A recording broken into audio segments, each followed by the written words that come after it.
শাশুড়ি মা, গেট খোলেন। আরে বাবা জামাই তুমি এসো এসো।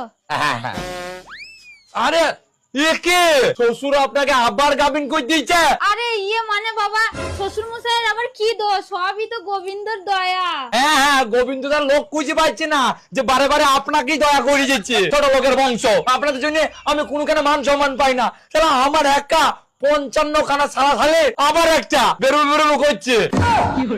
আরে জামাই আমাকে কেন বলছো, যা বলো শ্বশুরকে কি বলো গা। হ্যাঁ, ওর কাছে যাচ্ছি। ওই সুমানটা কোথায়? আরে এক্ষুনি ভাত খেলো দি, বাইরে দেখো কেউ পাঁচালি করছে। ঠিক আছে যাচ্ছে, ধরেন ওকে আজকে আচ্ছাই দেবো।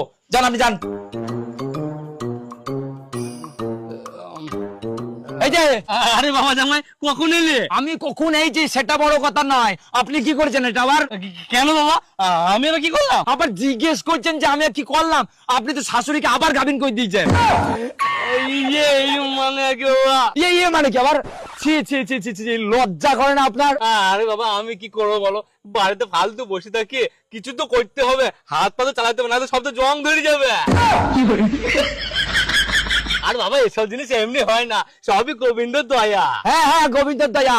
কোনো গোবিন্দর দয়া নয়, সব আপনার ওই কঞ্চিত দয়া। হ্যাঁ বাবা তুমি ঠিকই বলেছো, ওটারও কিছুটা হাত আছে। ছি ছি ছি ছি, আপনাদের বাড়ি আসাই আমার ভুল হয়েছে। আমি চলে যাচ্ছি, আর জীবন আপনাদের বাড়ি আসবো না। এরকম যদি করতে থাকেন। আর বাবা কোথায় যাচ্ছো? বাবা কোথায় যাচ্ছো? বাবা জামাই গেলে বলো। আরে তুমি শ্বশুর বাড়ি থেকে এত তাড়াতাড়ি ঘুরে চলে এলে? ঘুরে আসেনি, আমি তোমার বাবার কাণ্ড দেখে পালিয়ে আইছি। কেন, আমার বাবা আবার কি করলো? কি আবার করবে, যা কাজ তোমার বাবা আবার তোমার মাকে গাবিন করে দিয়েছে। ছি ছি ছি ছি ছি ছি, তোমার বাবা মারা এত ছোট লোক আমি জানতাম না। হ্যাঁ, মান সম্মান রাখলো না। 55 এবার 56 নম্বরে ওরা পা দিয়েছে। হ্যাঁ, নিজে তো মামাতে পারো না, আমার বাবা যা হোক করে কষ্ট মষ্ট করে দিচ্ছে তাতেও তোমার দোষ। যত সব ঘাট করে নিগুণ চাকরা।